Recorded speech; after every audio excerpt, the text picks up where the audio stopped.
The Arctic Club is a historical hotel that's located in downtown Seattle, Washington. The building was home to a social club known as the Arctic Club, which was founded in 1906 by two men who had made out really good during the Klondike Gold Rush.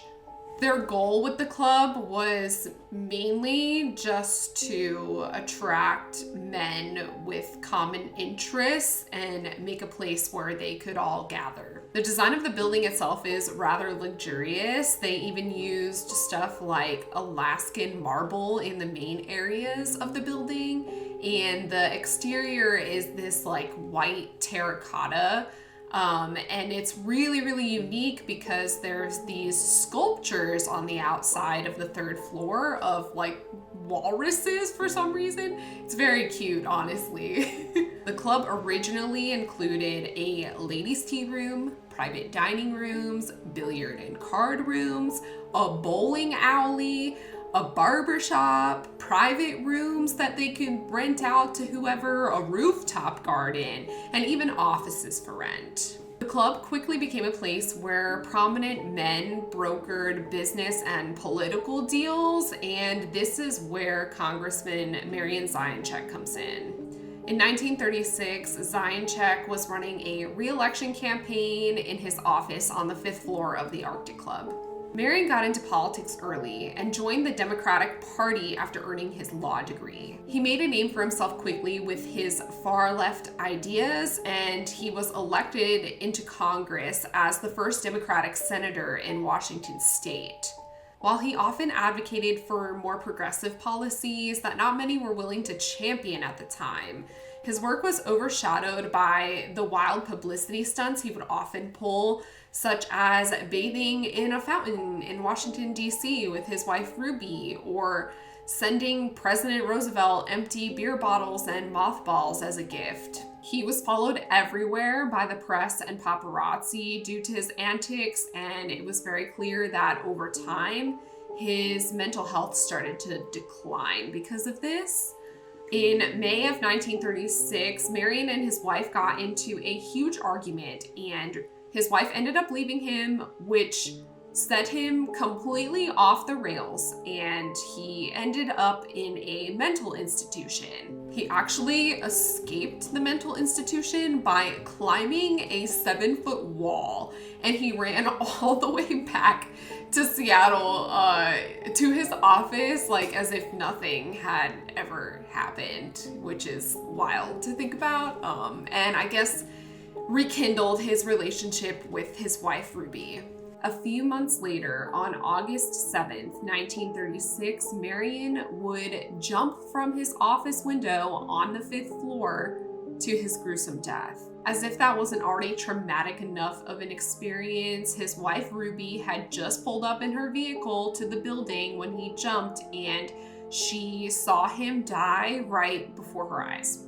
After everything, a note was discovered in Marian's office, and the note read, "My only hope in life was to improve the condition of an unfair economic system that held no promise to those that all the wealth of even a decent chance to survive, let alone live." And that leads us to the alleged hauntings that still remain at the Arctic Club building to this day. Some say that the ghost of Marian Zajanc still roams the halls of the 5th floor of the hotel, especially near his old office. Cold spots and disembodied footsteps are very common throughout the entire building. Some people claim to hear whistling throughout the halls, and the guest elevator is said to sometimes rise to the 5th floor for absolutely no reason.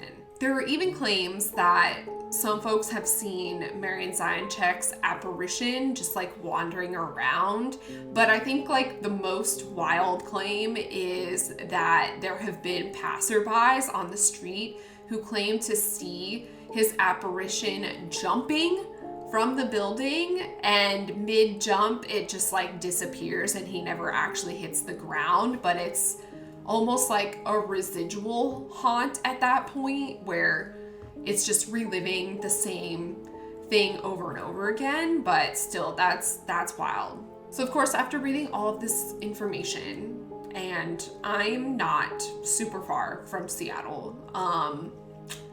I decided to take a visit. So going over the first part of the footage that we have from the hotel, and just initial thoughts and vibes. When we initially got to the hotel, obviously it's very old. It's a very well-maintained, like beautiful historical building, which is always awesome to see.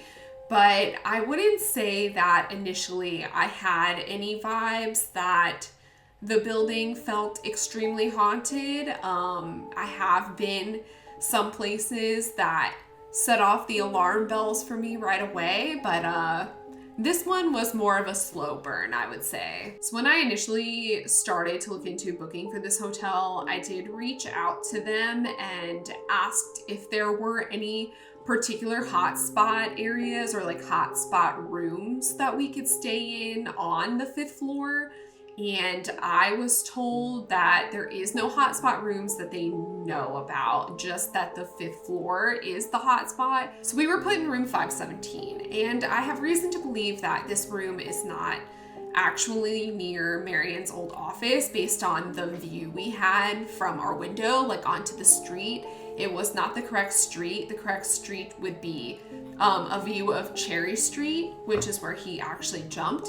So, I don't know if that has anything to do with this. I did mention it to them when I checked out that I probably would have liked something closer to Cherry Street, but you know, I got what I got. So despite being booked in a room that wasn't actually overlooking Cherry Street, we were on the 5th floor, and when we checked out, we actually were kind of a little disappointed because our experience wasn't super in your face, like nothing crazy happened, but you know how it goes when you're ghost hunting. If you've ever ghost hunted before in your entire life or like tried any of this, I would say a lot of times it's the scrubbing over the footage where you start to see and or hear things that are unusual. So the first piece of footage that I'm going to show you, we're just kind of chilling in the hotel room. This is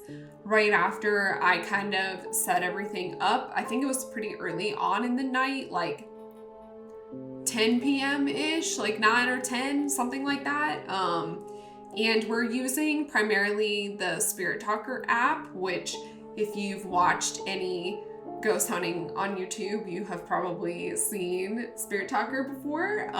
So if you hear anything talking in the background, it's coming from this app. If for some reason you are unfamiliar with this app, you turn it on. It kind of has like an EMF tracker, although I don't really use that personally. But it'll have words come up on the screen that's supposed to be the ghost interacting with your device and trying to talk to you. So, yeah.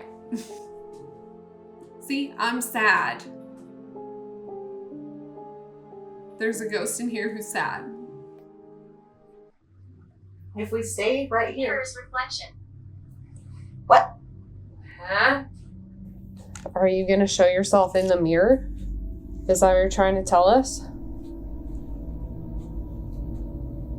Please run now. Oh, I don't like running. I'm not gonna run, so if you show us yourself, I'll run. I'll run away. I'm not committing to going for a run. I'll run right out of this room if you show me yourself. Feel. Did you say heel or feel? Feel?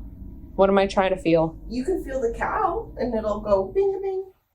Okay, hi, me editing this right now. I realized that a lot of folks probably have no idea what Amber is talking about when she's yelling to touch the cow, but that's our REM pod. It's basically just a REM pod inside of a stuffed cow.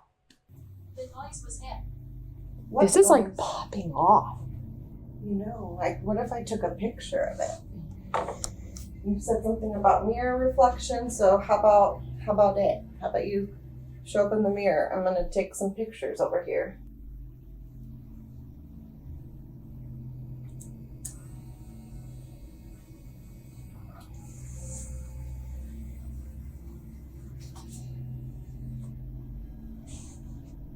Okay, well, we'll see if anything comes up from the mirror.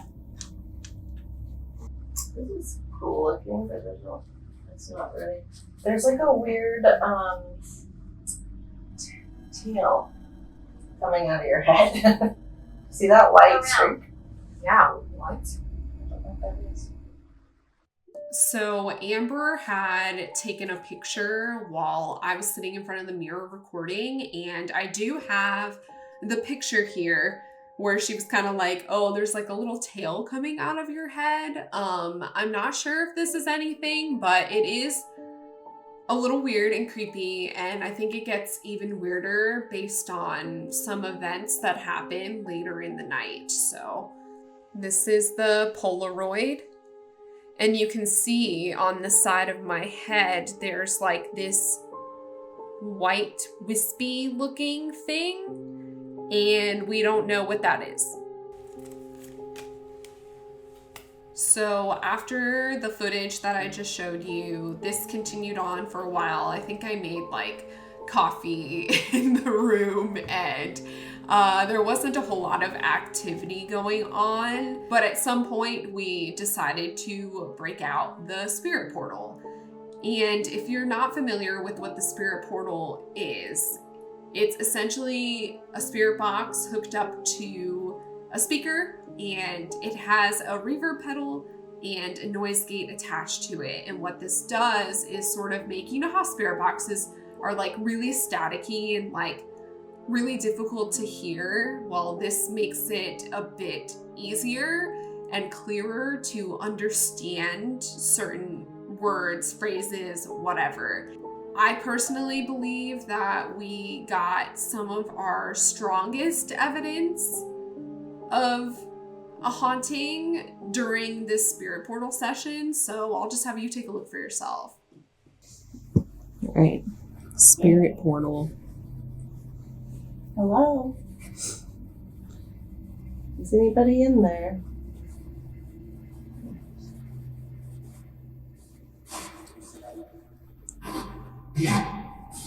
Yes. So need help. What can we help you with?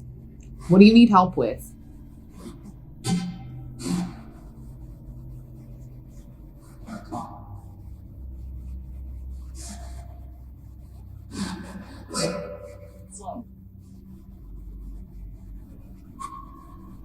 Whoa, that sounded like a scream. Yeah. What was that? Something this evening. It was like a man and a woman talking. Yeah. Is there a man and a woman in here?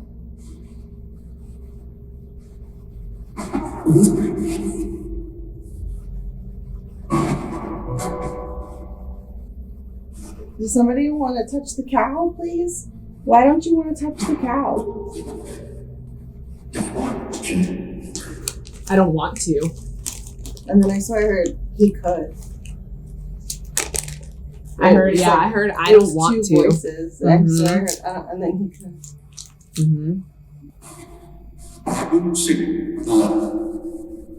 Why won't she what?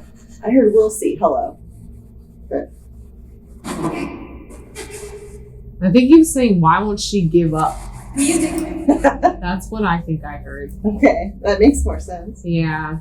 Because I just want somebody to touch the cow once. That, because we got this. Unlikely. I know, right? That's rude. Watch out, witchcraft. What? Watch out, witchcraft. I mean, I do have a tarot deck, a pendulum, and a Ouija board.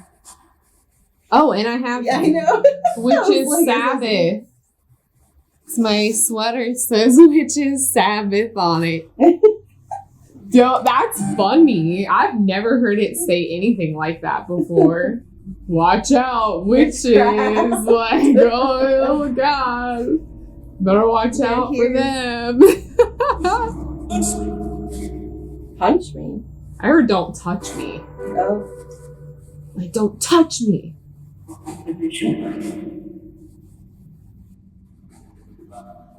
Really? I swear I heard give up. Like very softly, yeah.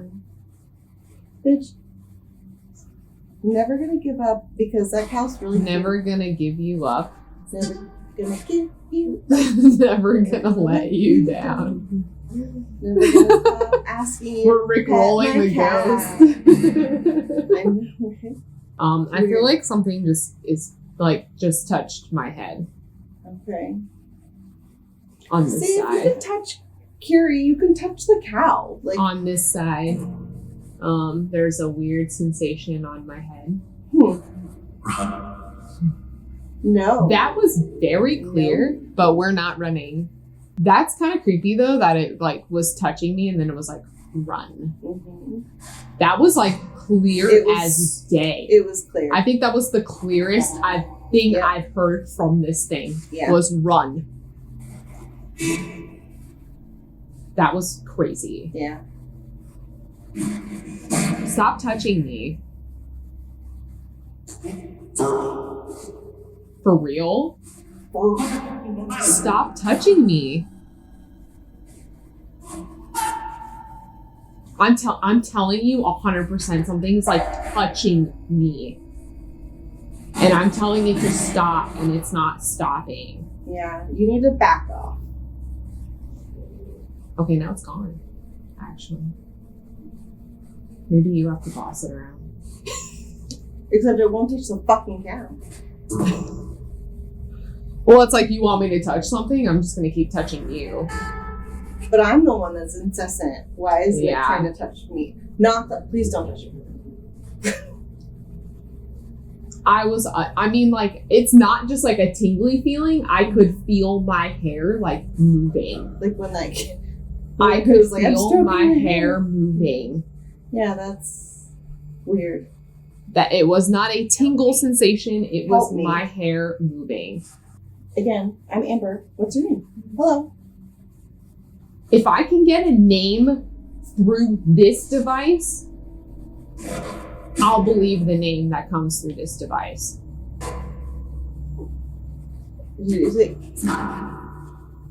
Huh? It's not me, is what I heard. After this, we did try a few different things. Like, I had brought a Ouija board to this location, but we weren't really getting anything on the Ouija board. I did do like a tarot reading in the room, but would not say that there was anything really significant going on during the reading. And I also tried doing some spirit writing, but nothing really came of that either. However, when we used the Ouija board, we did capture evidence of something that other people have allegedly experienced in this hotel, so. Can you spell out your name? Whoever we've been talking to in here?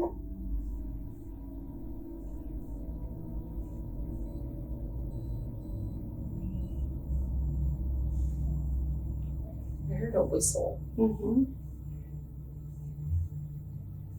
It was a whistle, right? Mm-hmm.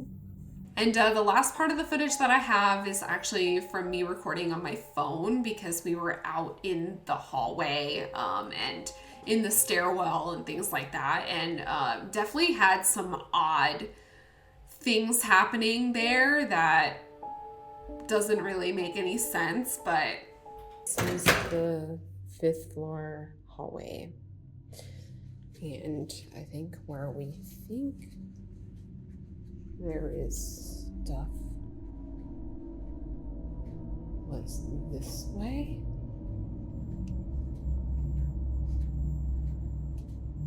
Was it this way? Yeah. Right? Yes, it was down at the end here. Was where when we first came in. I need to warn you. Okay. What do you need to warn us about? Oh man.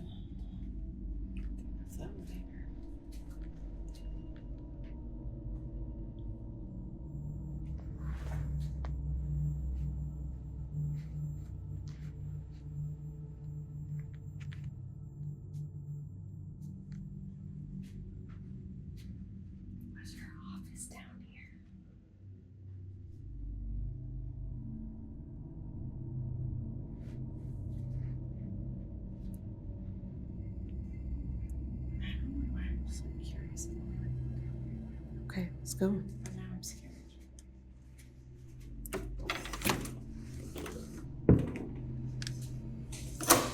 It's just the stairs.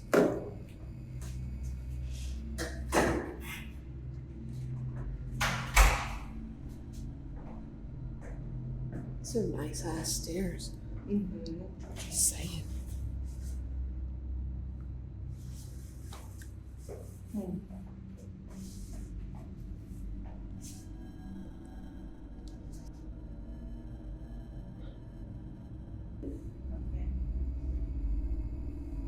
Go Is something here? Go up?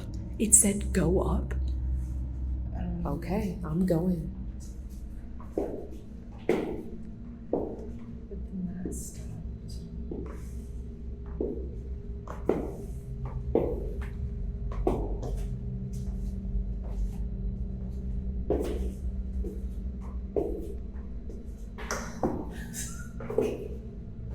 Lost my balance there.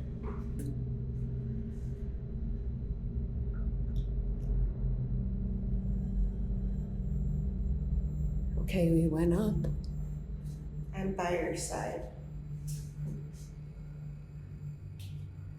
Okay. Like, did they like go up with us? I kind of want to go back down and see if this is still like freaking out down there.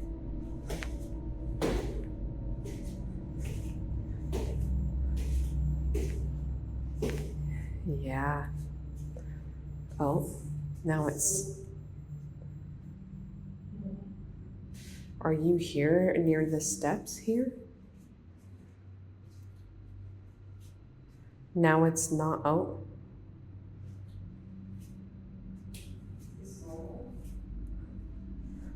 It's still going off. Oh my God, it's going off all the way over here.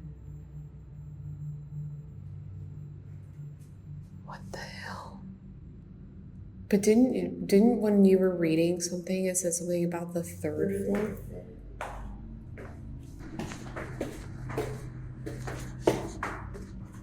Hmm?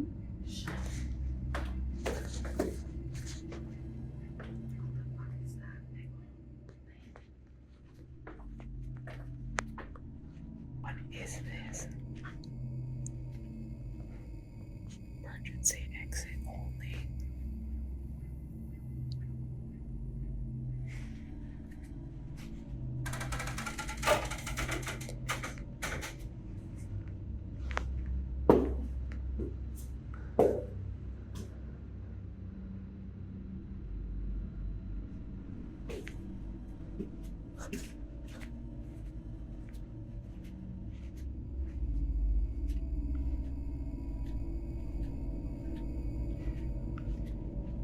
It's like a big empty fucking room. But there's music playing. Alright, I'm getting out of here. Be cautious. Be cautious. Like immediately when I get to the 5th floor is when it starts freaking out. It's really freaking weird. Arthur. I don't know. It only happens here. Now it's not doing it on the door, so it moved. Oh, a little bit. But it was like a 3 over here before.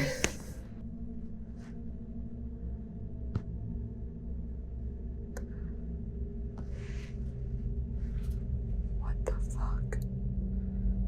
Is it like leading to the elevator? This is a service elevator. Yeah, Would he have access to it? probably. Let's see if we. I'm still getting a 2. Now nothing. Holy shit. I wonder if this will go off near the other elevator.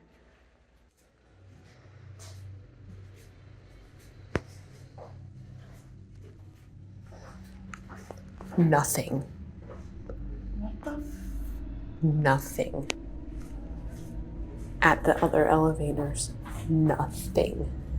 And that's kind of it. That concludes the investigation that we did at the Arctic Club Hotel. As far as if I personally think that the Arctic Club building is haunted by the ghost of Marian Zajanczak,